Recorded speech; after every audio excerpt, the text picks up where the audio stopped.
जब हमले शदीद हों तो मुज़ाहमत को मज़बूत होना चाहिए। तहज़ीबी अलगार के मुकाबले में पुस्पाई इख्तियार करना अक्लमंदी नहीं।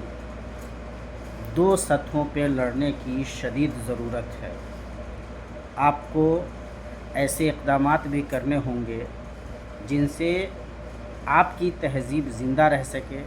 आपको इदारे खोलने होंगे, उन्हें चलाने होंगे, मदारिस व मकातिब के जाल फैलाने होंगे, अपने कॉलेजेस और यूनिवर्सिटियों की तरफ बढ़ना होगा और साथ ही मेन स्ट्रीम एजुकेशन से फ़ायदा उठाने की राह निकालनी होगी। लेकिन साथ ही साथ जो ताकतें आपके ख़िलाफ़ लगातार कोशिश कर रही हैं, माहौल बना रही हैं, आपको ज़हनी तौर पे खौफ में मुब्तला करने की कोशिश कर रही हैं, उनसे लोहा लेना होगा, डरने से बचना होगा।